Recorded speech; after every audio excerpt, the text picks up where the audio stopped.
আসসালামু আলাইকুম প্রিয় দর্শক, আমি সাদ্দাম হোসেন। কেমন আছেন আপনারা? আমি আপনাদের দোয়া আছি ভালো। দেন আপনাদের সামনে দৃশ্য জুড়ে অনেকদিন তো ওমানের ভিডিও আপনাদের সামনে দিলাম। এখন দেখেন বাংলাদেশের দেশে আসলাম, বাংলাদেশের ভিডিওগুলো দেখেন, বাংলাদেশের ভিউ দেখেন। এই যে এটা আমাদের একটা হাতুড়ি, যেগুলো হচ্ছে আমরা ধান চাষ করিয়া করি। দেখেন কতটুকু পানি, রাস্তার লেভেল পানি হয়ে গেছে। দেখছেন নি পানি মানে আরও একটু বাকি, হয়তো 2-1 চূড়া যদি মেঘ হয় তাহলে বরাবর রাস্তার মধ্যে উঠে যাবো পানিগুলা। এই নতুন বাড়িতে যাইতে আছি। আমি একটা বাড়ি বাঁধাইছিলাম, বাঁধাইতে পারি না, সামান্য করছি, বাঁধাইতে আছি।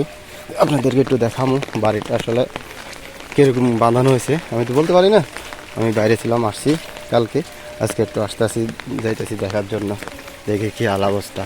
তো এই আপনাদের সাথে দেখছেন কী অবস্থা রাস্তার। এই রইল রাস্তা, এখানে অনেক জায়গা দিয়ে রাস্তা দিয়ে পানি উড়িয়ে গেছে। তাই অনেক সময় দেশে আসছি, হাঁটতেও সমস্যা, একটু বাড়িতেও সমস্যা।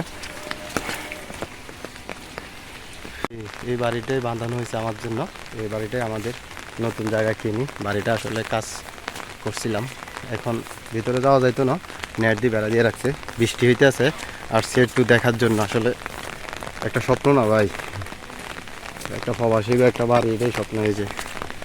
দেখছেন এই বাড়িটা পুরা বাঁধানো, একটু হালকা মাটি হালাইছে।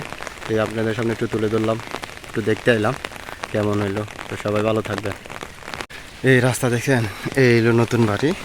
এই বাড়িটা বান্ধাইছে, এই জায়গা এটা কিনছিলাম রাস্তার লগে, এইটা বাড়ি করার জন্য।